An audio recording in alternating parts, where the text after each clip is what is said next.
જુહી હું અત્યારે અસરવા સિવિલ હોસ્પિટલમાં છું। અહીંયા આગળ હીટ સ્ટ્રોક વોર્ડ છે તે બનાવવામાં આવ્યો છે, પરંતુ છેલ્લા 4 દિવસની વાત કરીએ તો 4 દિવસમાં અહીં હીટ સ્ટ્રોકના જે કેસીસ છે તે સૌથી વધુ આવી રહ્યા છે। ખાસ કરીને અહીંયા આગળ જે સિનિયર સિટીઝન્સ છે તે પણ અહીંયા આગળ હીટ સ્ટ્રોકની સારવાર લઈ રહ્યા છે। જોકે ગઈકાલની વાત કરવામાં આવે તો ગઈકાલે અહીંયા આગળ સિવિલ હોસ્પિટલમાં 20થી પણ વધુ કેસીસ આવ્યા હતા। એની પહેલાં 18થી પણ વધુ કેસીસ આવ્યા હતા।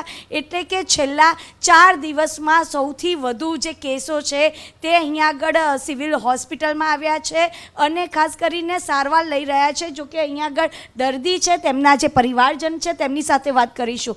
બાને શું થયું હતું એક્ઝેક્ટ? ગરમીના કારણે ચક્કર આવતા હતા અને એમનું ટેમ્પરેચર 105 ડિગ્રી પહોંચી ગયું હતું। અહીં આવ્યા પછી સિવિલમાં સારવાર દરમિયાન એમને ઠંડા પાણીના પોતા બોટલો ચડાવવામાં આવ્યા હતા 2-3। તો અત્યારે ટેમ્પરેચર ડાઉન થઈ ગયું છે ને હાલ થોડું એમને સારું છે। એકચ્યુઅલી ભાન ભૂલી ગયા હતા એમનું ગરમીના કારણે। તો અસહ્ય ગરમીની વચ્ચે લોકોને હીટ સ્ટ્રોક થઈ ગયો છે અને ખાસ કરીને અમદાવાદની આ સિવિલ હોસ્પિટલમાં સારવાર આપવામાં આવી રહી છે।